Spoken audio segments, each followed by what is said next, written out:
అందరికీ వందనాలండి. అందరూ బాగున్నారు అనుకుంటున్నాను. ఇప్పటివరకు మనం రాజుల రెండవ గ్రంథం 1-2 అధ్యాయాలు చదువుకున్నాం. మొదటి రాజుల పుస్తకంలో కూడా ఇజ్రాయెల్ దేశం అనేది రెహబాము, యరొబాముల కాలంలో రెండుగా విడిపోయింది. ఇజ్రాయెల్ దేశం, యూదా దేశంగా. ఇజ్రాయెల్ దేశాన్ని ఏ ఏ రాజులు పరిపాలించారు, వాళ్ళ కాలంలో ఏం జరిగింది, యూదా దేశాన్ని ఏ ఏ రాజులు పరిపాలించారు, వాళ్ళ కాలంలో ఏం జరిగింది అనేది మనం చదువుకుంటూ వస్తున్నాం. ఈ క్రమంలోనే ఏలియా, ఎలీషా వంటి ప్రవక్తల గురించి కూడా మనం చదువుకుంటూ వస్తున్నాం. మొదటి 2 అధ్యాయాల్లో కూడా ఏలియా తర్వాత ఎలీషా ప్రవక్తగా అయ్యాడని, ఏలియా వంటి సూచక్రియలు ఎన్నో ఎలీషా చేస్తూ దేవుడి యొక్క మాటల్ని అందరికీ ప్రకటిస్తున్నాడని మనం చదువుకుంటూ వచ్చాం. ఈరోజు మనం రాజుల 2వ గ్రంథం 3వ అధ్యాయం నుండి చదువుకుంటూ వెళ్దాం. ఆహాబు కుమారుడైన యెహోరాము యూదా రాజైన యెహోషాపాతు ఏలుబడిలో 18వ సంవత్సరమందు షోమ్రోన్లో ఇజ్రాయేలు వారికి రాజై 12 సంవత్సరములు ఏలెను. ఆహాబు యొక్క కుమారుడైన యెహోరాము ఇజ్రాయెల్ దేశానికి రాజైన ఆహాబు చనిపోయిన తర్వాత ఆహాబు కుమారుడైన అహజ్యా రాజయ్యాడు. అయితే అతడు 2 సంవత్సరాలకే చనిపోయాడు. అతడికి ఎవరో కుమారులు లేరు కాబట్టి ఆహాబు యొక్క ఇంకో కుమారుడు అహజ్యాకి సహోదరుడైన యెహోరాము రాజు అవుతున్నాడు. ఈ యెహోరాము ఇజ్రాయెల్ దేశానికి ఎప్పుడు రాజయ్యాడు? యూదా దేశాన్ని యెహోషాపాతు పరిపాలిస్తున్నప్పుడు రాజయ్యాడు. ఈ రోజు వీడియోలో మనం ఈ యెహోరాముకి, యెహోషాపాతుకి వీళ్ళిద్దరి మధ్య ఏం జరిగింది, ఎలీషా ఇంకేమేం చేశాడు అనే విషయాలు ఈ రోజు మనం చదువుకుంటూ వెళ్దాం. ఇతడు తన తల్లిదండ్రులు చేసిన ప్రకారము చేయక తన తండ్రి నిలిపిన దేవతా స్తంభములను తీసివేసెను గాని యెహోవా దృష్టికి చెడుతనము చేయుట మానకుండెను. చెడ్డవాడైనప్పటికీ మరీ ఆహాబు, యెజెబెల్ అంతా చెడ్డవాడు కాదు అని దాని అర్థం. వాళ్ళు ఏవేవైతే బయలు విగ్రహాలు పెట్టారో ఆ బయలు యొక్క విగ్రహాలన్నింటినీ కూడా తీసాడు కానీ చెడుతనం మానట్లేదు. కేవలం విగ్రహారాధన బట్టి మాత్రమే కాదు, దేవుడు అన్ని రకాలుగా కూడా ఒక వ్యక్తిని పరీక్షిస్తాడు అనేది ఈ యెహోరామును చూసి మనం నేర్చుకోవాలి. అతడు బయలు విగ్రహాలు అయితే తీసాడు కానీ చెడ్డగానే నడుచుకుంటున్నాడు. యెహోవా దృష్టికి చెడుతనము చేయక మానకుండెను. చెడుతనం అంటే ఏవైతే పదాజ్ఞలు ఉంటాయో వాటన్నింటినీ కూడా మీరితే చెడ్డవాళ్ళు, వాటన్నింటిని కూడా ఫాలో అయితే మంచివాళ్ళు. ఈ యెహోరాము చెడ్డవాడే కానీ మరి ఆహాబు, యెజెబెల్ అంతా చెడ్డవాడు కాదు. ఇజ్రాయేలు వారు పాపము చేయుటకు కారకుడగు నెబాతు కుమారుడైన యరొబాము చేసిన పాపములను విడవక చేయుచూనే వచ్చాను. యరొబాము ఏవైతే పాపాలు చేసాడో అవన్నీ కూడా చేస్తున్నాడు. చాలా చెడ్డ విషయాలు ఉన్నాయి. వాటిల్లో ఒకటి ఏంటంటే వీళ్ళు బంగారు దూడ విగ్రహాలు చేయించుకుని వాటికి దేవాలయాలు గట్టి ఆరాధిస్తున్నారు చూసారా, అలాంటి వాటిని మానకుండా ఇంకా చేస్తానే ఉన్నాడు అని దాని అర్థం. మోయాబు రాజైన మేష అనేకమైన మందలు గలవాడై 1,00,000 గొర్రె పిల్లలను, బొచ్చుగల 1,00,000 గొర్రె పొట్టేలను ఇజ్రాయేలు రాజుకు పన్నుగా ఇచ్చుచుండువాడు. ఇది ఎవరి కాలంలో జరిగేది? ఆహాబు కాలంలో జరిగేది. అయితే ఆహాబు మరణమైన తరువాత మోయాబు రాజు ఇజ్రాయేలు రాజు మీద తిరుగుబాటు చేయగా యెహోరాము షోమ్రోన్లో నుండి బయలుదేరి ఇజ్రాయేలు వారందరినీ సమకూర్చెను. అంతకుముందు బాగానే ఉండేవాళ్ళు. ఎప్పుడైతే ఆహాబు చనిపోయాడో అప్పుడు వీళ్ళు ఇజ్రాయెల్ దేశం మీద తిరుగుబాటు చేస్తున్నారు మోయాబీలు అని కూడా మనం ముందు అధ్యాయంలో చదువుకున్నాం. అది ఇక్కడ కంటిన్యూషన్. ఇప్పుడు యెహోరాము కాలంలో కూడా వీళ్ళు యుద్ధానికి వస్తున్నారు ఇజ్రాయేలీలతో. యూదా రాజైన యెహోషాపాతునకు వర్తమానం పంపి, యువతల ఇజ్రాయెల్ దేశానికి ఇప్పుడు రాజుగా ఎవరున్నారు? ప్రస్తుతానికి యెహోరాము ఉన్నాడు. యూదా దేశానికి రాజుగా ఎవరున్నారు? యెహోషాపాతు ఉన్నాడు. ఇప్పుడు యెహోరాము యెహోషాపాతు యొక్క సహాయం తీసుకుంటున్నాడు. యెహోషాపాతు అంతకుముందు ఆహాబుకి సహాయం చేశాడు యుద్ధంలో. బెన్హదద్తో యుద్ధానికి వెళ్ళినప్పుడు అక్కడ ఆహాబు చనిపోయాడు. యెహోషాపాతు ప్రాణాల మీద దాకా వచ్చింది. అయితే దేవుడు యెహోషాపాతును కాపాడాడు. అహజ్యాకు కూడా సహాయం చేద్దాం అనుకున్నాడు, ఓడలు పంపిద్దాం అనుకున్నాడు. కాకపోతే ఆ ఓడల మధ్యలోనే బద్దలైపోయాయి. ఇవన్నీ కూడా మనం ముందు చదువుకున్నాం. ఇప్పుడు ఆహాబు యొక్క కుమారుడైన యెహోరాముకు కూడా సహాయం చేస్తున్నాడు యెహోషాపాతు మంచివాడైనప్పటికీ ఇజ్రాయేలు రాజులకి సహాయం చేయడం అనే బలహీనత యెహోషాపాతులో ఉంది. ఎందుకుంది అనేది కూడా మనం ముందు వీడియోలో మాట్లాడుకున్నాం. యెహోషాపాతు ఇజ్రాయేలు రాజులైన ఆహాబుకి సహాయం చేశాడు, అహజ్యాకి సహాయం చేద్దామని ప్రయత్నించాడు. ఇప్పుడు యెహోరాముకు కూడా సహాయం చేస్తున్నాడు అని దాని అర్థం. యోధా రాజైన యెహోషాపాతుకు వర్తమానం పంపి, మోయాబు రాజు నా మీద తిరుగుబాటు చేయుచున్నాడు, నీవు వచ్చి నాతో కూడా మోయాబీలతో యుద్ధము చేయుదువా అని అడగ్గా అతడు, నేను నీవాడనై ఉన్నాను, నా జనులు నీ జనులే, నా గుర్రములు నీ గుర్రములే, నేను బయలుదేరి వచ్చేదను అని ప్రత్యుత్తరం ఇచ్చాను. ఆహాబుతో ఏదైతే సమాధానం చెప్పాడో ఇక్కడ కూడా అదే చెప్తున్నాడు. వాళ్ళు కూడా ఇజ్రాయేలే కదా, అంతకుముందు అందరం కలిసే ఉండేవాళ్ళం కదా అన్నట్టుగా యెహోషాపాతు సహాయం చేయడానికి వస్తున్నాడు. ఇది అతని బలహీనత. దేవుడు ఒకటే రాజ్యమా, వేరు వేరు రాజ్యమా ఇలాంటివి చూడడం. దేవుడు ఎప్పుడు కూడా వాళ్ళు మంచివాళ్ళ చెడ్డవాళ్ళ అనేది చూస్తాడు. అయితే ఇక్కడ యెహోషాపాతు మాత్రం మా ఇజ్రాయేలీలే కదా అన్నట్టుగా ప్రతిసారి కూడా ఇజ్రాయెల్ రాజులకి సహాయం చేస్తున్నాడు అని దాని అర్థం. మనము ఏ మార్గమున పోవుదుము అని యెహోషాపాతు అడగ్గా అతడు ఎదోము అరణ్య మార్గమున పోవుదుము అని చెప్పాను. ఇజ్రాయేలు రాజును యూదా రాజును ఎదోము రాజును బయలుదేరి 7 దినములు చుట్టూ తిరిగిన తరువాత వారితో కూడా ఉన్న దండువారికిని పశువులకును నీళ్లు లేకపోయెను. కేవలం ఇజ్రాయేల్ రాజు యోధా రాజు మాత్రమే కాదు, మధ్యలో ఎదోము రాజును కూడా కలుపుకుని యుద్ధానికి వెళ్తున్నారు. ఈ ముగ్గురు రాజులు కూడా కలిసి యుద్ధానికి వెళ్తున్నారు. ఒక రకంగా చెప్పాలంటే ఇస్సాకు యొక్క సంతానం మొత్తం కూడా ఇప్పుడు మోయాబు దేశం మీద యుద్ధానికి వెళ్తుంది అని దాని అర్థం. మధ్యలో వాళ్ళకి వాళ్ళ పశువులకి ఆ సైన్యం మొత్తానికి కూడా నీళ్లు లేకపోయినాయి. అక్కడెక్కడ కూడా నీళ్లు దొరకలా. ఇజ్రాయేల్ రాజు కటకట ముగ్గురు రాజులమైన మనలను మోయాబీల చేతికి అప్పగింపవలెను అని యెహోవా మనలను పిలిచెను అనగా, యెహోషాపాతు అతని ద్వారా మనము యెహోవా యొద్ద విచారణ చేయుటకు యెహోవా ప్రవక్తల్లో ఒకడైనను ఇచ్చట లేడా అని అడిగాను. ఇజ్రాయెల్ రాజు ఏమో దేవుడి మీద నమ్మకం లేకుండా ప్రవర్తిస్తున్నాడు.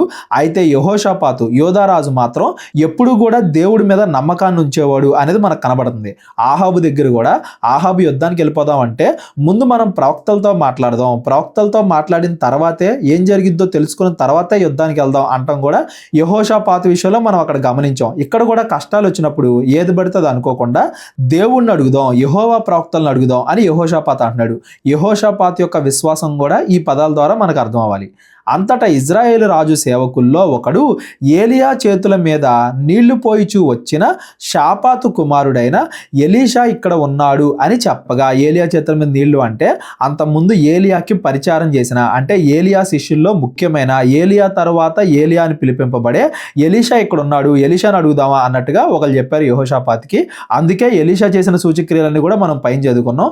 ఎలీషా గురించి ఆ సమయానికే ఇజ్రాయెల్ అందరికి కూడా తెలిసింది, ఏలియా తర్వాత ప్రవక్త అని చెప్పి, అలాగే చాలా అద్భుత కార్యాలు చేస్తున్నాడు అని కూడా అందరికీ తెలుస్తుంది అని దాని అర్థం.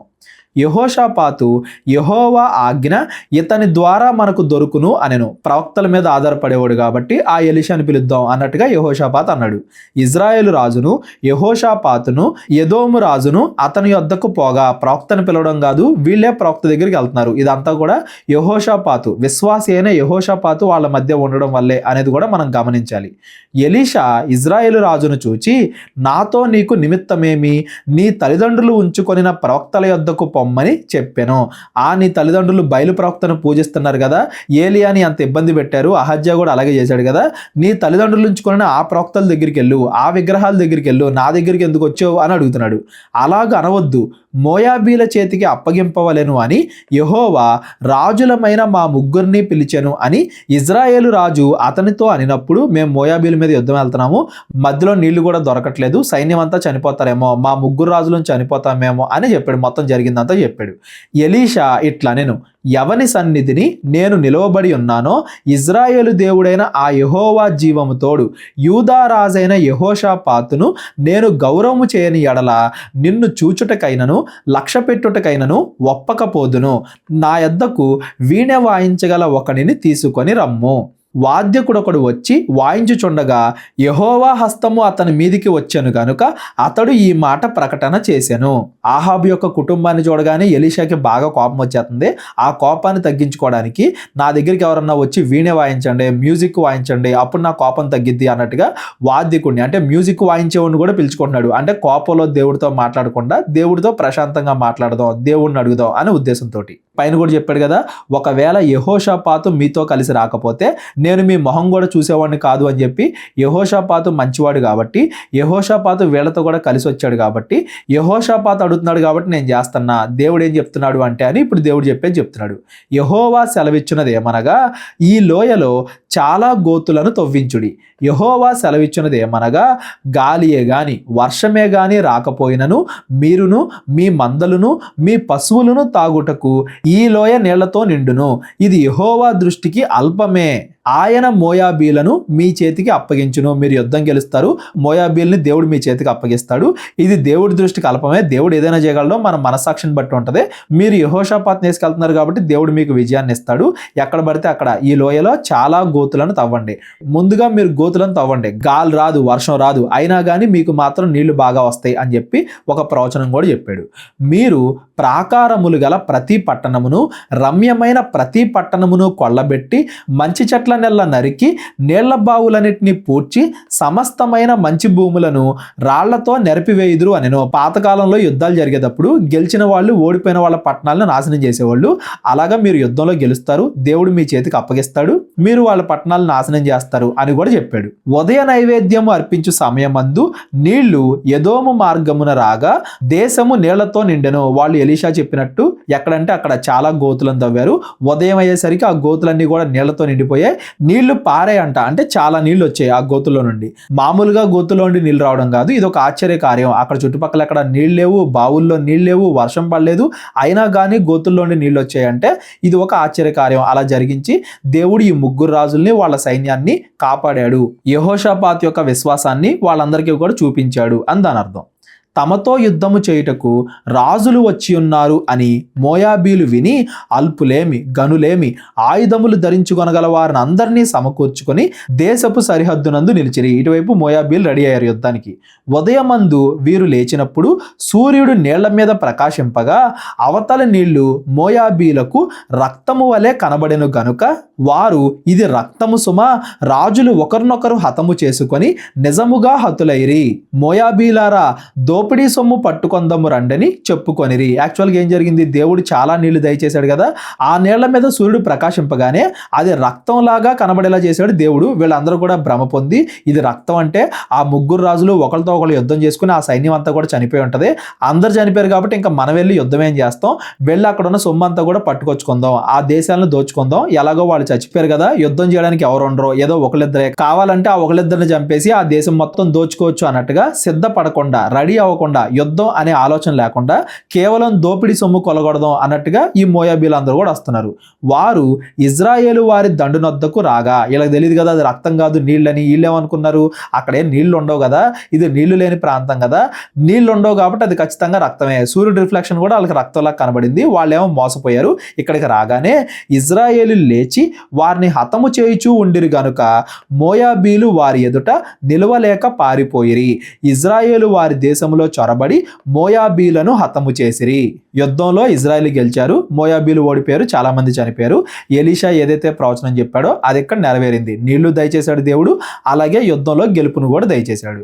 మరియు వారు పట్టణములను పడగొట్టి సమస్తమైన మంచి భూభాగముల మీదను తల యొక్క రాయి వేసి నింపి నీళ్ల బావులన్నిటిని పూడ్చి మంచి చెట్లన్నిటిని నరికివేసిరి. ఆ పట్టణాలను ఇంకా కొల్లగొడుతున్నారు. యుద్ధంలో గెలిచారు కాబట్టి ఆ మోయాబీల పట్టణాలను నాశనం చేస్తున్నారు.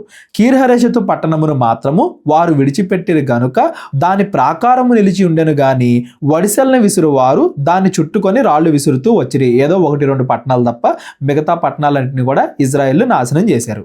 మోయాబు రాజు యుద్ధము బహుకఠినముగా జరుగుట చూచి కత్తిదూయు 700 మందిని ఏర్పరచుకొని ఎదోము రాజునొద్దకు తీసుకొని పోవుటకు యత్నించెను గాని అది వారి వలన కాకపోయెను. 700 మందిని వెంటేసుకుని యుద్ధం చేయడానికి వెళ్దాం అనుకున్నా గానీ అది వాళ్ళ వల్ల కాకపోయెను. అంటే దేవుడు యుద్ధంలో గెలిపించాడు ఇజ్రాయేలీని అని దాని అర్థం. అప్పుడు అతడు తనకు మారుగా ఏలవలసిన తన జ్యేష్ఠ కుమారుణ్ణి తీసుకొని పట్టణపు ప్రాకారం మీద దహన బలిగా అర్పింపగా ఇజ్రాయేలు వారి మీదకి కోపము బహుగా వచ్చెను గనుక వారు అతన్ని విడిచి తమ దేశములకు మరలిపోయిరి. ఇక్కడ ఒక సంఘటన జరుగుతుంది. ఏంటి, యుద్ధంలో ఓడిపోతున్నాం అని చెప్పి ఆ మోయాబు రాజు ఏం చేశాడు, తన జ్యేష్ఠ కుమారుణ్ణి వాళ్ళు పూజించే విగ్రహాలకి దహన బలిగా అర్పించాడు. మనం మాట్లాడుకుంటూనే వస్తున్నాం కదా స్టార్టింగ్ నుండి కూడా, ఎవరైతే ఆ కాలంలో విగ్రహారాధన చేసేవాళ్ళు ఉన్నారో ముఖ్యంగా ఈ కనానీలు, వాళ్ళకి మనుషుల్ని వాళ్ళ విగ్రహాలకి బలులుగా అర్పించడం అనేది చాలా సాధారణమైన విషయం. దేవుడు వాళ్ళందరికీ కూడా తీర్పు తెచ్చడానికి కూడా అదే కారణం అని చాలాసార్లు చెప్పాను నేను. మనుషుల్ని విగ్రహాలకి బలు ఇవ్వడం ఇలాంటి చాలా మూఢనమ్మకాలు ఆ కాలంలో ఫాలో అయ్యేవాళ్ళు. ఇప్పుడు రాజు వేరే ఎవరినో బలిగా అర్పించడం కాదు, ఎలాగైనా మా సైన్యం బతకాలి, యుద్ధం ఎలాగైనా గెలవాలి అన్న ఉద్దేశంతో తన యొక్క పెద్ద కుమారుణ్ణే బలిగా అర్పించేశాడు. తన తర్వాత రాజుగా మారాల్సిన పెద్ద కుమారుణ్ణి బలిగా అర్పించాడు. మరి యువరాజు చనిపోయాడు కదా, కాబట్టి ఇజ్రాయేలు మీద అతని సైన్యం, మోయాబు రాజు యొక్క సైన్యం అంతా కూడా కోప్పడి బహుగా వచ్చాను, అంటే ఇంకా వాళ్ళు కోపంతో యుద్ధం చేయడం మొదలుపెట్టారు. సర్లే మనకి ఎలాగో విజయం వచ్చింది కదా, ఇంకా వాళ్ళ పట్టణాలు విడిచి వెళ్ళిపోదాం అన్నట్టుగా, ఎలాగో యుద్ధం సగం గెలిచాం కదా అన్నట్టుగా, ఇంకా వాళ్ళ పట్టణాలు ఏం పట్టుకుంటాంలే అన్నట్టుగా ఇజ్రాయేళ్లు అతన్ని విడిచి, అంటే అతన్ని ఆ సైన్యాన్ని విడిచిపెట్టి తమ దేశానికి మరలా వచ్చేసారు. ఆ విధంగా తన పెద్ద కుమారుని చంపడం ద్వారా మోయాబు రాజు తన మిగిలిన సైన్యాన్ని తన్నే రక్షించుకున్నాడు. ఇజ్రాయెల్ వారు వెనక్కి వచ్చారు. అలాగా ఇజ్రాయిలీలకి మోయాబీలకి మధ్యలో ఉన్న యుద్ధం అనేది ముగిసిపోయింది. రాజుల 2వ గ్రంథం 4వ అధ్యాయం కూడా ఈరోజు మనం చదువుకుందాం. 5వ అధ్యాయం నుండి రేపొద్దున మనం చదువుకుంటూ వెళ్దాం. యెహోరాము కాలంలో ఇజ్రాయెల్ రాజు అయిన యెహోరాము, యోధా రాజు అయిన యెహోషాపాతు, వీళ్ళ కాలంలో ఏం జరిగింది అనేది 3వ అధ్యాయంలో మనం చదువుకున్నాం కదా. ఇంకా ఎలీషా ఇంకా ఏమేం చేస్తున్నాడు, ఇజ్రాయెల్ దేశంలో కానీ చుట్టుపక్కల కానీ ఎలీషా ఇంకా ఏమేమి సూచక్రియలు చేస్తున్నాడు అనేది మనం చదువుకుంటూ వెళ్దాం. అంతటా ప్రవక్తల శిష్యుల్లో ఒకని భార్య, నీ దాసుడైన నా పెనిమిటి చనిపోయెను, అతడు యెహోవా యందు భక్తి గలవాడే యుండెను అని నీకు తెలిసే ఉన్నది.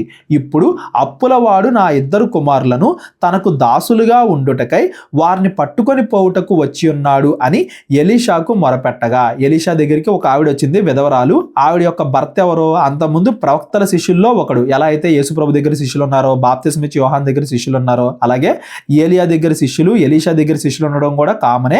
మనం ముందు అధ్యాయాల నుంచి కూడా ప్రవక్తల శిష్యులు అని చదువుకుంటూ వస్తున్నాం కదా. ఆ ప్రవక్తల శిష్యుల్లో ఒకడు చనిపోయాడు. అతడు ఎవరో కూడా నీకు తెలుసు, చనిపోయాడని కూడా నీకు తెలుసు కదా. ఇప్పుడు అతడు చనిపోయాడు, మా అప్పులన్నీ తీర్చకుండానే చనిపోయాడు. అప్పులోళ్ళు వచ్చి నా 2 కుమారులను కూడా బానిసలుగా చేసుకుంటాం, ఆ అప్పుల్ని తీర్చేంత వరకు వాళ్ళని బానిసలుగా చేసుకుంటాం అని మమ్మల్ని ఇబ్బంది పెడుతున్నారు, మేమేం చేయాలి అని చెప్పి ఆ విధవరాలు ఎలీషా దగ్గరికి వచ్చి మొరపెట్టింది. ఎలీషా, నా వలన నీకేమి కావాలను, నీ ఇంటిలో ఏమి ఉన్నదో అది నాకు తెలియజెప్పుము అనెను. నేనేం చేయాలో చెప్పు, మీ ఇంట్లో ఏమున్నాయని అడిగాడు. అందుకామె, నీ దాసురాలైన నా ఇంటిలో నూనె కుండ ఒకటి ఉన్నది, అది తప్ప మరేమీ లేదు అనెను. మా ఇంట్లో ఉన్నాయన్నీ అమ్మినా కానీ మా అప్పులు తీర్చలేము, నూనె కుండ తప్ప ఏమీ లేదు అని చెప్పి ఆవిడ చెప్పింది. అతడు, నీవు బయటకు పోయి నీ ఇరుగు పొరుగు వారందరి యొద్ద దొరకగలిగిన వట్టి పాత్రలన్నింటినీ ఎరువు పుచ్చుకొనుము, అప్పుడు నీవు నీ ఇంటిలోనికి వచ్చి నీవును నీ కుమారులను లోపల నుండి తలుపులు మూసి ఆ పాత్రలన్నింటిలో నూనె పోసి నిండినవి ఒక తట్టున ఉంచుమని ఆమెతో సెలవీయగా, ఆమె అతని యొద్ద నుండి పోయి తానును కుమారులను లోపల నుండి తలుపులు మూసి కుమారులు తెచ్చిన పాత్రలో నూనె పోసెను. పాత్రలన్నీ నిండిన తరువాత ఇంకా పాత్రలు తెమ్మని ఆమె తన కుమారునితో చెప్పగా వాడు మరేమీ లేవని చెప్పెను. అంతలో నూనె నిలిచిపోయెను. ఆవిడ దగ్గరున్న ఒకే ఒక్క నూనె పాత్ర నుండి చాలా ధారాళమైన నూనె వచ్చింది, చాలా ఎక్కువ నూనె వచ్చింది అని దాని అర్థం. ఈ అద్భుత కార్యం జరగక ముందు ఎలీషా ఆవిడకి ఏం చెప్పాడంటే, అద్భుత కార్యం చూడక ముందే నమ్మకంతో వెళ్ళి చుట్టుపక్కల ఉండే పాత్రలన్నింటినీ కూడా ఎరువుకు తీసుకో, అంటే వాటన్నిటిని కూడా అద్దెకి తీసుకో అని చెప్తున్నాడు. ఇప్పటికే నా అప్పులు తీరలేదు, మరలా వీటిని అద్దెకి తీసుకుంటే వాటి రెంట్ నేను ఎక్కడ కట్టాలి అని చెప్పి ఆవిడ వెనకడికి వేసుంటే ఈ అద్భుత కార్యాన్ని చూడలేకపోయేది. అలా కాకుండా వెనకడికి వేయకుండా ఖచ్చితంగా ఎలీషా చెప్పాడంటే జరిగిద్ది, దేవుడు ఖచ్చితంగా మేలు చేస్తాడు అన్న నమ్మకంతో చుట్టుపక్కల ఉండే పాత్రలన్నీ కూడా తెచ్చింది. అందులో ఎంత నూనె పోసినా కానీ ఆమె దగ్గర ఉన్న ఒకే ఒక్క కొండలో నూనె మాత్రం అయిపోవట్లేదు, అవన్నీ కూడా ముగిసిపోయే. ఇంకా తెమ్మని ఇంకా పంపిద్దామని ప్రయత్నించింది కానీ ఇంకేమీ లేవు. అంటే చుట్టుపక్కల ఏవేవైతే వాళ్ళు సంపాదించగలరో అన్నింటిల్లోనూ పూర్తిగా నూనె నింపేశారు అని దాని అర్థం. ఆమె దైవజనుడైన అతని యొద్దకు వచ్చి సంగతి తెలియజెప్పగా, జరిగిందంతా చెప్పగా, అతడు, నీవు పోయి ఆ నూనెను అమ్మి నీ అప్పు తీర్చి మిగిలిన దానితో నీవును నీ పిల్లలను బ్రతుకుడి అని ఆమెతో చెప్పాను. ఆవిడికి ఇలాగా దేవుడు మేలు చేశాడు. ఈ సందర్భాన్ని బట్టి మనం కూడా ఏం నేర్చుకోవాలంటే, మొదటగా మనకి ఏవైనా కష్టాలు వచ్చినప్పుడు మనం దేవుడి మీద నమ్మకం కలిగి మనం ఏం చేయాలో అది చేయాలి. మనం ఏమీ చేయకుండా ప్రయత్నించకుండా బద్ధకంగా కూర్చుని దేవుడే మేలు చేయాలంటే అలా కాదు. దేవుడి మేలుకు ముందు మన విశ్వాస పరీక్ష కూడా కలుగుతుంది. ఆ విశ్వాస పరీక్షలో మనం నిలబడితేనే ఆ గొప్ప మేలుని మనం చూడగలం అనేది కూడా మనం గుర్తుపెట్టుకోవాలి. ఒక దినమందు ఎలీషా షూనేము పట్టణమునకు పోగా అచ్చట గనురాలైన ఒక స్త్రీ భోజనమునకు రమ్మని అతన్ని బలవంతము చేశాను. గనురాలు అంటే బాగా ఆస్తి ఉందని దాని అర్థం. వీళ్ళు ఎక్కడంటే అక్కడ సువార్త ప్రకటిస్తూ ఉంటారు కదా ప్రవక్తలు, అలా ఒక చోటుకి వెళ్ళినప్పుడు భోజనానికి రండి మా ఇంటికి అని బలవంతం చేశాను, అంటే రండి రండి అని బాగా బతిలాడింది. గనుక అతడు ఆ మార్గమున వచ్చినప్పుడల్లా ఆమె ఇంట భోజనము చేయుచు వచ్చాను. ప్రతిసారి కూడా ఆ ఇంట్లోనే భోజనం చేస్తున్నాడంటే ఆవిడ చాలా ధారాళంగా, అంటే ఆవిడ విశ్వాసాన్ని చూపిస్తుంది. ఎవరైతే దైవ సేవకులు ఉంటారో వాళ్ళందరికీ కూడా పరిచయం చేస్తుంది. కేవలం ఎలీషా ఒక్కడే ఉంటాడు కదా, ఎలీషాతో పాటు శిష్యులు కూడా ఉంటారు కదా, వాళ్ళందరికీ కూడా ఎప్పటికప్పుడు భోజనం పెడతా వస్తుంది అని దాని అర్థం. కాగా ఆమె తన పెనిమిటిని చూచి, మన యొద్దకు వచ్చుచూ పోవుచూ ఉన్నవాడు భక్తిగల దైవజనుడు అని నేను ఎరుగుదును. భక్తిగల దైవజనుడు అంటే చాలా నమ్మకంగా పనిచేసేవాడు, డబ్బుల కోసమో వేరే వాళ్ళని మోసం చేయడం కోసమో బైబిల్ తెలియకుండానో ఎలా పడితే అలా కాదు, మంచి ప్రవక్త, గొప్ప ప్రవక్త, కష్టపడేవాడు, దేవుడు అనుగ్రహం గలగవాడు అని నేను ఎరుగుదును. నాకు తెలుసు అతని గురించి. కావున మనము అతనికి గోడ మీద ఒక చిన్న గది కట్టించి అందులో అతని కొరకు మంచము, బల్ల, పీట, దీపస్తంభము ఉంచుదుము. అతడు మన యొద్దకు వచ్చినప్పుడల్లా అందులో బస చేయవచ్చును అని చెప్పాను. వీళ్ళకైతే డబ్బు అయితే ఉంది, ధనం అయితే ఉంది, అయితే ఇంకా ఎక్కువ ధనం సంపాదించుకోవాలి అనే స్వార్థం లేదు. ఎప్పుడంటే అప్పుడు భోజనం పెడతా ఉన్నారు అంటే దైవ సేవకులకి పరిచయం చేస్తున్నారు. పరిచయం చేయడం మాత్రమే కాదు, మన దగ్గర ఎలాగో ఉంది కదా డబ్బు, మనం వాళ్ళని పోషించగలం కదా. వాళ్ళు వచ్చిన ప్రతిసారి కూడా తింటున్నారు, పడుకోవడానికి కష్టపడుతున్నారు. ఈసారి అలా వాళ్ళు కష్టపడకుండా ఒక రూమ్ కట్టిద్దాం, పైన వాళ్ళు పడుకోవడానికి బల్ల, పీట, మంచం అవన్నీ కూడా పెడదాం. వాళ్ళు వచ్చిన ప్రతిసారి కూడా కష్టపడి సువార్త చేసి ఎక్కడెక్కడో తిరిగి వస్తారు కదా, ప్రశాంతంగా తింటారు, ప్రశాంతంగా పడుకుంటారు అన్నట్టుగా దైవ సేవకులకి పరిచయం చేయాలి అనే మంచి విశ్వాసం కలిగి ఉంది విశ్వాసురాలు. ఆ తరువాత అతడు అక్కడికి ఒకానొక దినమున వచ్చి ఆ గదిలో చొచ్చి అక్కడ పరుండెను. కేవలం అనుకోవడం మాత్రమే కాదు, నిజంగానే గది కట్టేశారు, అదంతా కూడా సిద్ధపరిచారు. ఎలీషా కూడా వాళ్ళ విశ్వాసానికి చూసి ఆశ్చర్యపడ్డాడు అని దాని అర్థం. పిమ్మట అతడు తన దాసుడైన గెహాజీని పిలిచి, అంటే తన శిష్యుల్లో ఒకడైన గెహాజీని పిలిచి, ఈ గెహాజీ అనే పేరు మీరు గుర్తుపెట్టుకోండి, తర్వాత కూడా మనం చదువుకుంటాం. ఎలీషా యొక్క శిష్యుడు ఆ గెహాజీని పిలిచి, ఈ షునేమీయురాలిని పిలువమనగా వాడు ఆమెను పిలిచెను. ఆమె వచ్చి అతను ముందర నిలవబడినప్పుడు అతడు, నీవు ఇంత శ్రద్ధాభక్తులు మా యందు కనబరిచితివి, నీకు నేను ఏమి చేయవలెనను? రాజుతోనైనను సైన్యాధిపతితోనైనను నిన్ను గూర్చి నేను మాట్లాడవలనని కోరుచున్నావా అని అడుగుమని గెహజీకి ఆజ్ఞయ్యగా వాడు ఆ ప్రకారము ఆమెతో అనెను. గెహజీ కూడా వెళ్ళి ఏదైతే ఎలీషా అడగమన్నాడో అలాగే అడిగాడు. నువ్వు మంచిగా దేవుడి మీద భక్తి చూపిస్తున్నావు, నేను నీకేం చేయాలి, నువ్వేం కోరుకుంటున్నావు దేవుడి నుండి అని అడిగాడు.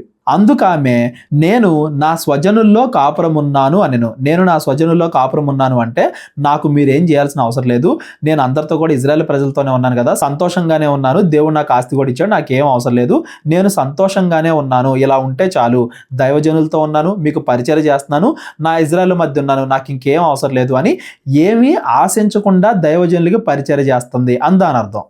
ఎలీషా ఆమె నేనేమి చేయకోరుచున్నది అని వాడిని అడగగా గెహాజీ ఆమెకు కుమారుడు లేడు మరియు ఆమె పెనిమిటి ముసలివాడని అతనితో చెప్పాను. గెహాజీతో అయితే నాకేం అవసరం లేదని చెప్పింది. అయితే గెహాజీ ఆమె పరిస్థితి చూశాడు కాబట్టి, వీళ్ళు ఎప్పుడు కూడా వాళ్ళ ఇంట్లో భోజనం చేస్తూ ఉన్నారు, వెళ్తూ వస్తున్నారు, వాళ్ళ కుటుంబం పరిస్థితి తెలుసు కాబట్టి వాళ్ళకి ఎవరో కూడా కుమారులు లేడు, అంటే వారసులు లేడు, ఆవిడ పెనిమిటి కూడా ముసలివాడు, ఏదైనా చేస్తే దాని గురించి చేద్దాం అన్నట్టుగా గెహాజీ ఎలీషాతో చెప్పాడు. ఇది ఆవిడ అడగట్లేదు, గెహాజీ గమనించి చెప్పాడు అని మనం గమనించాలి. అందుకతడు ఆమెను పిలవమనగా వాడు ఆమెను పిలిచెను. ఆమె వచ్చి ద్వారమందు నిలవగా ఎలీషా, మరుసటి ఏట ఈ ఋతువున నీ కౌగిట కుమారుడు ఉండును అని ఆమెతో అనెను. వచ్చే సంవత్సరం కల్లా నీకు కుమారుడు పుడతాడు, వచ్చే సంవత్సరం కల్లా నీ చేతిలో కుమారుడు ఉంటాడు అని చెప్పి ఎలీషా ఆవిడతో చెప్పాడు. ఆమె ఆ మాట విని, దైవజనుడు అయిన నా ఏలినవాడా, అలాగూ పలుకవద్దు, నీ దాసురాలైన నాతో అబద్ధం ఆడవద్దు అనెను. అబద్ధం ఆడొద్దు, అలాగ పలకొద్దు అంటుందంటే ఆమె భర్త ఎలాగో ముసలివాడు కాబట్టి ఇంకా మాకు పిల్లలు పుట్టరో, చాలా కాలం ప్రయత్నించి ఉంటారు, ముసలివాళ్ళు అయిపోయారు కాబట్టి ఇంకా మాకు పిల్లలు పుట్టరో, ఎందుకని మాకు అనవసరంగా ఆశ కల్పిస్తారు అని చెప్పి ఆశించి మరలా బాధపడడం దేనికి అని చెప్పేసి ఆవిడ అలా మాట్లాడుతుంది, నిరాశతో మాట్లాడుతుంది అనేది మనం గమనించాలి. అది ఎలీషా మాట మీద నమ్మకం లేకపోవడం కాదు, జస్ట్ అన్ని సంవత్సరాలు భరించిన నిరాశ అని దాని అర్థం. పిమ్మట ఆ స్త్రీ గర్భవతి అయి మరుసటి ఏట ఎలీషా తనతో చెప్పిన కాలమున కుమారుణ్ణి కనెను. ఎలీషా ఏదైతే చెప్పాడో అది నెరవేరింది. దేవుడు ఆమెకి ఒక కుమారుణ్ణి అనుగ్రహించాడు. ఆ బిడ్డ ఎదిగిన తరువాత ఒకనాడు కోతకోయు వారి యొద్దనున్న తన తండ్రి దగ్గరకు పోయి అక్కడ ఉండగా వాడు నా తలపోయనే అని తన తండ్రితో చెప్పాను. అతడు వానిని ఎత్తుకొని తల్లి యొద్దకు తీసుకొని పొమ్మని పనివారిలో ఒకనికి చెప్పగా వాడు ఆ బాలుణ్ణి ఎత్తుకొని వాని తల్లి యొద్దకు తీసుకొని పోయెను. పిల్లవాడు మధ్యాహ్నం వరకు తల్లి తొడ మీద పండుకొని ఉండి చనిపోయెను. తలనొప్పి అయినా అనుకోవచ్చు, వడదెబ్బ అయినా అనుకోవచ్చు, బ్రెయిన్ ఏదైనా డ్యామేజ్ అయినా అనుకోవచ్చు, ఏదైనా అనుకోవచ్చు. తన తండ్రితో అయ్యో నా తలనొప్పి వస్తుంది, చచ్చిపోయేంత నొప్పి వస్తుంది అన్నట్టుగా మాట్లాడితే వెంటనే తన పని వాళ్ళతో ఒకళ్ళు చెప్పి ఇంటికి పంపించేశాడు. ఇంటికి వచ్చిన తర్వాత చాలా సమయానికి అంటే మధ్యాహ్నం వరకు తన తల్లి తొడలో పడుకున్నాడు. ఎంతైనా కానీ ఆ నొప్పి తగ్గలేదు, చివరికి చనిపోయాడు అని దాని అర్థం. అప్పుడు ఆమె పిల్లవానిని దైవజనుని మంచం మీద పెట్టి తలుపు వేసి బయటకు వచ్చి, దైవజనుని మంచం మీద అంటే పైన ఒక గది కట్టించారు కదా ఎలీషాకి ప్రత్యేకంగా, ఆ ఎలీషా పడుకునే మంచం మీద పెట్టి బయటకు వచ్చి, ఒక పనివానిని ఒక గాడిదను నా యొద్దకు పంపుము, నేను దైవజనుని యొద్దకు పోయి వచ్చేదను అని తన పెనివిటితో ఆమె అనగా, అతడు నేడు అమావాస్య కాదే, విశ్రాంతి దినము కాదే, అతని యొద్దకు ఎందుకు పోవుదువు అని అడగ్గా, ఆమె నేను పోవుట మంచిది అని చెప్పి, మేబీ తన తండ్రికి ఇంకా కూడా తన కుమారుడు చనిపోయాడు అని తెలియలేదేమో, పైన వేరే గదిలో పడుకోబెట్టింది కదా, ఈ రోజు ఏమీ ప్రేయర్ లేదు కదా, అమావాస్య కాదే విశ్రాంతి దినం కాదంటే అవన్నీ కూడా ప్రేయర్ జరిగే సమయాలు, ఎలీషా సువార్త బోధించే సమయాలు అని దాని అర్థం. సువార్త బోధించే సమయాలు కాదు, తిరిగి వచ్చే సమయం కాదు, వెళ్ళే సమయం కాదు. నువ్వు ఎందుకు వెళ్తున్నావు ఎలీషా దగ్గరికి అని అడిగితే, నేను వెళ్ళటమే మంచిది అని చెప్తుంది. గాడిదకు గంత కట్టించి అంటే దాన్ని రెడీ చేసి తాను ఎక్కి తన పనివానితో, శీఘ్రముగా తోలుము, నేను నీకు సెలవిచ్చితేనే గాని నిమ్మళంగా తోలవద్దు అనెను. అంటే ఎంత త్వరగా వీలైతే అంత త్వరగా తీసుకెళ్ళు. ఈ ప్రకారము ఆమె పోయి కర్మెలు పర్వతమందున్న ఆ దైవజనుని వద్దకు వచ్చెను. దైవజనుడు దూరము నుండి ఆమెను చూచి, అదిగో ఆ శూనేమీయురాలు, నీవు ఆమెను ఎదుర్కొనుటకై పరుగున పోయి నీవును నీ పెనివిటియు నీ బిడ్డయు సుఖముగా ఉన్నారా అని అడుగుమని తన పనివాడైన గెహాజీతో చెప్పి పంపెను. ఈ సమయంలో వస్తుంది అనగానే ఎలీషాకు అర్థమైంది, ఏదో తప్పు జరుగుంటుంది, మామూలుగా అయితే ఈ సమయంలో రాదు కదా అని చెప్పి, నువ్వు మీ భర్త మీ బిడ్డ అందరూ బాగానే ఉన్నారా, లేదంటే ఏదైనా జరిగిందా, ఎందుకని ఇంత కంగారుగా వస్తున్నావు అని ఆవిడ ఇంకా పూర్తిగా రాకముందే గెహజీని పంపించి సమాచారం కనుక్కుంటున్నాడు. అందుకు ఆమె సుఖముగా ఉన్నాము అని చెప్పాను. గెహజీతో ఏం మాట్లాడట్లా, డైరెక్ట్గా ఎలీషాతో చెప్దాం అన్నట్టుగా సుఖముగా ఉన్నాను అని చెప్పాను. పిమ్మట ఆమె కొండ మీదనున్న దైవజనుని వద్దకు వచ్చి అతని కాళ్ళు పట్టుకొనెను. గెహజీ ఆమెను తోలివేయుటకు దగ్గరకు రాగా, గెహజీ ఏమో ఈ సమయం కాదు కదా అని ఆమెను పంపించేద్దాం అనుకుంటున్నాడు. ఇక్కడ గెహజీకి ఎదుటి వాళ్ళ మనసును అర్థం చేసుకోవడం రాదు అనేది మనం గమనించాలి. కుమారుడు చనిపోయాడని ఆ బాధలో ఉంది, అది కూడా గమనించలేకపోతున్నాడు గెహజీ. ఆవిడ పైకి చెప్పింది కదా సుఖంగానే ఉన్నాను అని, ఆ మాటలనే తీసుకున్నాడు, అంతేగాని ఆవిడ ముఖంలో ఉన్న బాధను గమనించట్లేదు అని మనం అర్థం చేసుకోవాలి. ఆమె బహువ్యాకులముగా ఉన్నది. ఎలీషాకు అర్థమైంది, ఆవిడ బాగా బాధపడుతుంది, ఏదో బాధలో ఉంది. యెహోవా ఆ సంగతి నాకు తెలియజేయక మరుగు చేశాను, అంటే దేవుడు నాకు ఇంకా చెప్పలా ఏం జరిగిందో. ఆమె జోలికి పోవద్దు అని వానికి ఆజ్ఞ ఇచ్చాను. గెహజీ, నువ్వు సరిగ్గా చూడట్లేదయ్యా, ఆవిడ బాధలో ఉంది, ఏంటో కనుక్కుందాం, కాసేపు ఆగు అని చెప్పి గెహజీని ఆపాడు. అప్పుడు ఆమె, కుమారుడు కావలెను అని నేను నా ఏలిన వాడైన నిన్ను అడిగితినా, నన్ను భ్రమ పెట్టవద్దని నేను చెప్పలేదా అని అతనితో మనవి చేయగా, ముందేమో నాకు కుమారుని ఇచ్చావు, నేను అడగకపోయినా కానీ నా బాధను గమనించి మా ఆశలన్నీ కోల్పోయినా కానీ మా కుమారుణ్ణి దేవుడు అనుగ్రహించాడు మీ ప్రార్థన ద్వారా. అడగకపోయినా కానీ ఇప్పుడు ఇచ్చి ఇప్పుడు మరలా తీసేసుకుంటే, ఇప్పుడు మరలా అతడు చనిపోయాడు, నన్ను ఎంత బాధ పెట్టారు, నేను ముందే చెప్పలేదా, అంత ముందే బాగుండేది, ఇప్పుడు కొంతకాలం బ్రతికి కుమారుడు చనిపోయాడు అంటే ఇది ఇంకా బాధ కదా అన్నట్టుగా తన బాధని ఎలీషా ముందు ఆవిడ వ్యక్తపరిచింది. అతడు, నీ నడుం బిగించుకొని నా దండమును చేత పట్టుకొని పొమ్ము, ఎవరైనాను నీకు ఎదురుపడిన ఎడల వానికి నమస్కరింపవద్దు, ఎవరైనాను నీకు నమస్కరించిన ఎడల వానికి ప్రతిమర్యాద చేయవద్దు, అక్కడికి పోయి నా దండమును ఆ బాలుడి ముఖం మీద పెట్టుము అని గెహజీకి ఆజ్ఞ ఇచ్చి పంపాను. గెహజీతో తన దండము అంటే తన కర్ర ఇచ్చి పంపించాడు. మధ్యలో ఎవరు కనబడినా కానీ దేని గురించి ఆలోచించకుండా కేవలము దేవుడు ఆ బాలుడిని మరలా బ్రతికిస్తాడు మృతుల్లో నుండి అని నమ్మి వెళ్ళు, ఆ బాలుడి దగ్గర పెట్టు అని చెప్పి ఎలీషా గెహజీకి చెప్పాడు. తల్లి ఆ మాట విని, యెహోవా జీవము తోడు, నీ జీవము తోడు, నేను నిన్ను విడువను అని చెప్పగా, గెహజీ రావడం కాదు, నువ్వు రావాల్సిందే, నువ్వు వచ్చేంత వరకు నేను నిన్ను విడిచిపెట్టను అని చెప్పి ఆ తల్లి ఎలీషాతో చెప్పింది. ఆ షునేమీరాలకి ఎంత విశ్వాసం ఉందో చూడండి. బిడ్డ చనిపోతే అక్కడుండి ఆడవకుండా ఎలీషా ఏదైనా చేయగలడో, దేవుడు ఏదైనా చేయించగలడో అని నమ్మి ఆ విశ్వాసంతో ఇక్కడ ఉంది అని మనకు అర్థం అవ్వాలి. అంతకుముందు ఏలియా కూడా చనిపోయిన ఒక బాలుని లేపాడు కదా, ఇప్పుడు అదే విశ్వాసంతో ఏమో కూడా ఉంది అని మనకు అర్థం అవ్వాలి. ఆవిడ విశ్వాసాన్ని చూసి అతడు లేచి ఆమెతో కూడా పోయాను. ఎలీషా కూడా ఆవిడతో పాటు వెళ్తున్నాడు తన బిడ్డ దగ్గరికి.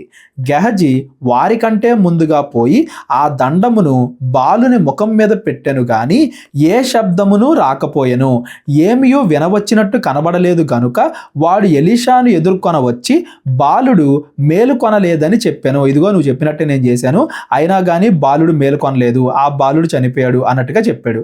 ఇది గెహజీ యొక్క అవిశ్వాసం అనైనా మనం అనుకోవచ్చు, దేవుడు ఎలీషా ద్వారానే ఇది జరిగించాలి అని అనుకున్నాడు అని అనుకోవచ్చు, ఏదైనా తీసుకోవచ్చు మనం. ఎలీషా ఆ ఇంటజొచ్చి బాలుడు మరణమై ఉండి తన మంచం మీద పెట్టబడి ఉండుట చూచి, అప్పటికే ఆ బాలుడు చనిపోయాడు, చాలాసేపు అవుతుంది, ఆవిడ వెళ్ళింది ఎలీషాని పిలుచుకొచ్చింది. మంచం మీద ఉండడం చూసి తానే లోపలికి పోయి వారిద్దరే లోపల ఉండగా తలుపు వేసి యెహోవాకు ప్రార్థన చేసి మంచం మీద ఎక్కి బిడ్డ మీద తన్ను చాచుకొని తన నోరు వాని నోటి మీదను తన కండ్లు వాని కళ్ళ మీదను తన చేతులు వాని చేతుల మీదను ఉంచి బిడ్డ మీద పొడుగుగా పండుకొనగా ఆ బిడ్డ ఒంటికి వెట్ట పుట్టెను. తాను దిగి ఇంటిలో యువతల నుండి అవతలకు ఒకసారి తిరిగి మరలా మంచం మీద ఎక్కి వాని మీద పొడుగుగా పండుకొనగా బిడ్డ 7 మార్లు తుమ్మి కండ్లు తెరిచెను. 7 మార్లు తుమ్మి ఇంకా కళ్ళు తెరిచాడు అంటే మరలా తిరిగి బ్రతికాడు. అంతకుముందు ఏలియా ఎలాగైతే ఒకని మీద పండుకొని ఆ బాలుని బ్రతికించాడో ఇక్కడ ఎలీషా కూడా అలాగే బ్రతికిస్తున్నాడు అని దాని అర్థం. చాలా మందికి ఇక్కడ క్వశ్చన్ వస్తుంది, అలా పూర్తిగా ఆ బాలుడి మీద పడుకునే బ్రతికించాలా అని. పాతకాలంలో ఇవన్నీ కూడా వాళ్ళని తిరిగి బ్రతికిస్తున్నారు, అంటే దేవుడే తిరిగి బ్రతికిస్తున్నాడు. ఏదో వాళ్ళు చనిపోయినట్టుగా కాసేపు ఉండి మరలా బ్రతికారు అట్లా కాదు, కంప్లీట్ గా దేవుడే అద్భుత కార్యం చేస్తున్నాడు అని అందరికీ తెలిసేలాగా ఇదంతా కూడా జరిగింది అని మనం గమనించాలి. అందుకే ఎలీషా కూడా ఏ అద్భుత కార్యం చేసినా నీళ్ళల్లో ఉప్పేయడం లేదా నీళ్ళలో ఏదైనా పొడేయడం ఇలా బాలుడి మీద పండుకోవడం ఇవన్నీ కూడా దేనికి అంటే దేవుడి ద్వారానే ఇవన్నీ కూడా జరుగుతున్నాయి. వాళ్ళు చనిపోయారు, ఆశ్చర్యకరంగా మరలా దేవుడు వాళ్ళని బతికిస్తున్నాడు అని అందరికీ తెలియడం కోసం ఎలీషా ప్రమేయం లేకుండా ఆ బాలుడు తనకు తానే బతికాడు అన్నట్టుగా అనుకోకుండా దేవుడు ఇవన్నీ కూడా జరిగిస్తున్నాడు అని మనం అర్థం చేసుకోవాలి. ఎవరికైనా ఏదైనా డౌట్ ఉంటే డిస్క్రిప్షన్లో నా నెంబర్ ఉంటుంది, కాల్ కానీ వాట్సాప్ కానీ చేయండి. అలా చనిపోయిన బిడ్డనే ఏ కారణమో మొత్తానికి ఆ బాలుడికి ఏమైనా హెల్త్ ప్రాబ్లం ఉందో లేకపోతే తల్లో ఏదైనా బ్రెయిన్ ఏదైనా ఉందో లేకపోతే వడదెబ్బ తగిలిందో ఏమైందో తెలీదు, మొత్తానికి చనిపోయిన ఆ బాలుడిని ఎలీషా మరలా బ్రతికిస్తున్నాడు. ఇక్కడ మనం ఆలోచించాల్సింది ఎలీషా గురించో గెహజీ గురించో ఆ చనిపోయి బతికిన బాలుడి గురించో కాదు, ఆ శూన్యమీరాలైన స్త్రీ గురించి, ఆవిడ విశ్వాసం గురించి. ఆవిడ విశ్వాసమే తన కుమారుని బాగుపరిచింది అనేది కూడా ఈ సందర్భాన్ని బట్టి మనం గమనించాలి. అప్పుడు అతడు గెహజీని పిలిచి ఆ శూన్యమీరాలిని పిలుచుకొని రమ్మనగా వాడు ఆమెను పిలిచాను. కింద ఉంటుంది, ఇలా పైన గదిలో ఉన్నారు కదా, అక్కడి నుంచి పిలిచారు. ఆమె అతని యొద్దకు రాగా అతడు నీ కుమారుణ్ణి ఎత్తుకొనుము అని ఆమెతో చెప్పెను. అంతటా ఆమె లోపలికి వచ్చి అతని కాళ్ళ మీద సాష్టాంగపడి లేచి తన కుమారుణ్ణి ఎత్తుకొని పోయాను. ముందెళ్ళి కుమారుడు నిజంగా బతికాడా లేదా అని చెప్పి ఆవిడ పరీక్షించట్లా, టెస్ట్ చేయట్లా. ఎలీషా వచ్చాడు, దేవుడు ఖచ్చితంగా ఇది జరిగిస్తాడు అని నమ్మి మొదటగా వెళ్ళి అతనికి సాష్టాంగపడి నమస్కారం చేసింది. అంటే ఇది దేవుడు జరిగించాడు అని ముందే ఆవిడ నమ్మింది, విశ్వసించింది, ఆ అద్భుతాన్ని ఆవిడ గుర్తించింది. ఆ తర్వాత వెళ్ళి తన కుమారుని ఎత్తుకుంది అని దాని అర్థం. ఆవిడలో ఎక్కడా కూడా దేవుడు ఇది చేయగలడా అనే క్వశ్చనే లేదు, దేవుడు ఖచ్చితంగా చేస్తాడు అని ఆవిడ నమ్మింది. ఆ విశ్వాసమే ఆమె కుమారుణ్ణి బతికించింది. ఎలీషా గిల్గాలునకు తిరిగి రాగా ఆ దేశమందు క్షామము కలిగి ఉండెను. క్షామం అంటే కరువులాగా వచ్చింది. ప్రవక్తల శిష్యులు అతని సమక్షమునందు కూర్చొని ఉండగా అతడు తన పనివారిని పిలిచి పెద్ద కుండ పొయ్యి మీద పెట్టి ప్రవక్తల శిష్యులకు కూర వంట చేయుమని సెలవిచ్చాను. అయితే ఒకడు కూరాకులు ఏరుటకు పొలములోనికి పోయి వెర్రి ద్రాక్ష చెట్టును చూచి దాని గుణగణ మెరుగక దాని తీగలు తెంపి ఒంటి నిండా కోసుకొని వచ్చి వాటిని తరిగి కూర కుండలో వేసాను. అసలే కరువు సమయం, ఎలీషానేమో అందరికీ వంట చేయమన్నాడు. ఆ పనివాడికి తెలియదేమో ఏది మంచిదో ఏది చెడ్డదో తెలీదు. వెర్రి ద్రాక్ష చెట్లు అంటే విషపు ద్రాక్ష చెట్లు, విషపు పళ్ళు ఉంటాయి కదా, అలాంటిది ఏదో అని దాని అర్థం. తెలియక, మనోడికి తెలియక కోసుకొచ్చాడు. మొత్తానికి కూర కూడా వండేస్తున్నాడు. మిగతా వాళ్ళందరూ కూడా దాన్ని ఎందుకు కోసుకోలేదు అంటే అది కరువు సమయం కదా, ద్రాక్ష పళ్ళు అంటే వ్యాలిడ్ కదా, ఎవరైనా కానీ కోసేసుకుని వెళ్ళిపోతారు కదా. అలా ఎవరో కూడా కోసుకోకుండా వాటిని వదిలేశారు అంటే అవన్నీ కూడా తినదగినవి కాదు, విషాన్ని ఇచ్చేవి అని దాని అర్థం. అది మనోడికి తెలియక పాపం మనోడు తీసుకొచ్చేస్తున్నాడు, కూర వండుతున్నాడు. తినుటకు వారు వడ్డింపగా ప్రవక్తల శిష్యులు రుచి చూచి దైవజనుడా కుండలో విషమున్నది అని కేకలు వేసి దాన్ని తినక మానిరి. కరెక్ట్గా తినేటప్పుడు వాళ్ళకి అర్థమైంది విషపు కూర అని చెప్పి తినొద్దు అని చెప్పి ఎలీషాతో చెప్పారు. అతడు పిండి కొంత తెమ్మనెను. వారు తేగా కుండలో దాన్ని వేసి జనులు భోజనము చేయుటకు వడ్డించుడి అని చెప్పాను. వడ్డింపగా కుండలో మరి ఏ జబ్బు కనిపింపకపోయాను. ఆ కొంచెం పిండేగానే అందులో ఉన్న విషం అంతా పోయింది, అందరూ కూడా తిన్నారు ఆ కరువు కాలంలో అని దాని అర్థం. ఇది కూడా ఇంకొక అద్భుత కార్యం. ఏలియా ద్వారా దేవుడు ఎన్ని అద్భుత కార్యాలు జరిగించాడో ఎలీషా ద్వారా అంతకంటే ఎక్కువ జరిగిస్తున్నాడు అని దాని అర్థం. వీళ్ళందరూ కూడా కేవలం అద్భుతాలు జరిగించడం మాత్రమే కాదండి, ధర్మశాస్త్రాన్ని ఎప్పటికప్పుడు బోధించేవాళ్ళు, సువార్త చేసేవాళ్ళు అని దాని అర్థం. అలాగా దేవుడు ఎలీషా ద్వారా ఈ అద్భుత కార్యాలన్నీ కూడా జరిగిస్తున్నాడు. అతడి మాట మీద నమ్మకం అందరికీ కలిగేలా చేస్తున్నాడు. మరియు ఒకడు బయల్షాలిషా నుండి మొదటి పంట బాపతు యవలపిండితో చేయబడిన 20 రొట్టెలను కొత్త గోధుమ వెన్నులను కొన్ని పంటలను తీసుకొని వచ్చి దైవజనుడైన అతనికి కానుగ్గా ఇయ్యగా అతడు జనులు భోజనము చేయుటకు దాన్ని వడ్డించుము అని చెప్పాను. కరువు సమయం, ఎలాగో విషపు కూరైనా కానీ ఎలీషా చేసిన అద్భుతం ద్వారా తినేశారు. మరలా కరువు సమయమే కాబట్టి మరలా ఆహారం దొరక్కున్నారు. అయితే ఇంకొక విశ్వాసం ఏం చేశాడు, తన దగ్గర ఉన్న కొంతలోనే కొంతని ఈ ప్రవక్తల శిష్యులకి పంపించాడు. విశ్వాసంతో కొద్దిగైనా పర్లేదులే, అందరూ తినలేకపోయినా ఎవరో కొంతమంది అన్నా తింటారు కదా, దేనికో దానికి ఉపయోగపడిద్ది కదా అన్నట్టుగా తనకున్న దాంట్లోనే కరువు సమయంలో యాక్చువల్గా ఎవరో అయినా కానీ పంపించాడు అంటే ఇతడు కూడా విశ్వాసి అని మనకు అర్థం అవ్వాలి. తనకున్న దాంట్లోనే కొంత పంపించాడు, అందరికీ కూడా వడ్డించు అని ఎలీషా చెప్పాడు. అయితే అతని పనివాడు 100 మందికి వడ్డించుటకు ఇవి ఎంత వగును అని చెప్పగా, ఉన్నదే 20 రొట్టెలు, 100 మందికి నేను ఎలా సర్దాలి, మహా అయితే ఒక 4-5 సరిపోతాయేమో, 100 మందికి నేను ఎలా పంచాలి అని అతడు అడిగాడు. వారు తినగా మిగులును అని యెహోవా సెలవిచ్చుచున్నాడు గనుక జనులు భోజనము చేయునట్లు వడ్డించుమని మరలా ఆజ్ఞాపించెను. మీరు వడ్డిస్తే వెళ్ళండి, దేవుడే ఇంకా మిగులుస్తాడు, అందరికీ వడ్డించగా ఇంకా మిగులుస్తాడు అని చెప్పాడు. అని చెప్పగానే మరలా వడ్డించడం మొదలుపెట్టారు. పనివాడు వారికి వడ్డింపగా యెహోవా సెలవిచ్చినట్లు అది వారు తినిన తరువాత మిగిలిపోయెను. ఎలా అయితే యేసుక్రీస్తు వారి దగ్గర 5,000 మందికి 4,000 మందికి పంచినప్పుడు అందరికీ సరిపోగా ఇంకా మిగిలిందో ఆహారం, అలాంటి ఆశ్చర్యకార్యమే ఇక్కడ కూడా జరుగుతుంది. అందరూ ఆ 100 మంది తినగా ఇంకా మిగిలిపోయేంత ఆహారం దేవుడు దయచేశాడు అని దాని అర్థం. దేవుడు ఎలీషా ద్వారా ఈ అద్భుత కార్యాలన్నీ కూడా జరిగిస్తూ వస్తున్నాడు. ఏలియా ద్వారా ఎన్నైతే జరిగించాడో అంతకంటే ఎక్కువగా ఎలీషా దగ్గర జరుగుతున్నాయి. వీళ్ళు చెప్పే ప్రతిదీ కూడా దేవుడే చెప్పిస్తున్నాడు. దేవుడు వీళ్ళ ద్వారా సువార్త ప్రకటన, ఆ ధర్మశాస్త్ర ప్రకటన చేయిస్తున్నాడు అని దాని అర్థం. ఎలీషా చేసిన అద్భుత కార్యాల్లో కానీ, ఈరోజు చదువుకున్న ఈ 2 అధ్యాయాల్లో కానీ ఎవరికైనా ఏదైనా డౌట్ ఉంటే డిస్క్రిప్షన్లో నా నెంబర్ ఉంటుంది, కాల్ కానీ వాట్సాప్ కానీ చేయండి. రాజుల 2వ గ్రంథం 5వ అధ్యాయం నుండి మనం రేపొద్దున చదువుకుంటూ వెళ్దాం. ఎవరికైనా కానీ మా పరిచర్యకి కానుకల ద్వారా సహాయపడాలి అనుకుంటే, దేవుడి ప్రేరేపణ కలిగిన వాళ్ళు మీ కానుకల ద్వారా మాకు సహకరించండి. మా పరిచర్య గురించి ప్రార్థించండి. అందరికీ వందనాలు. దేవుడు మిమ్మల్ని అందరినీ కూడా దీవించి ఆశీర్వదించును గాక. మరలా రేపొద్దున కలుద్దాం. అందరికీ కూడా వందనాలు. అందరికీ వందనాలండి. కేవలం 30 వీడియోస్లో బైబిల్ నేర్చుకోండి అనే ఎంతో విలువైన ఈ కోర్స్ జస్ట్ ₹1 మీకు కావాలి అంటే మీ పేరు, మీ ఊరు ఈ నెంబర్కి వాట్సాప్ చేయండి. ఈ కోర్సులో ఏ విషయాలు ఉంటాయో ముందుగానే తెలుసుకోవడానికి ఈ వీడియో పాస్ చేసి టాపిక్స్ అన్నీ చదువుకోండి. క్రైస్తవులందరూ ఈ బైబిల్ కోర్స్ వినాలి అని మేము కోరుకుంటున్నాం. అందరినీ దేవుడు దీవించును గాక. ఆమెన్.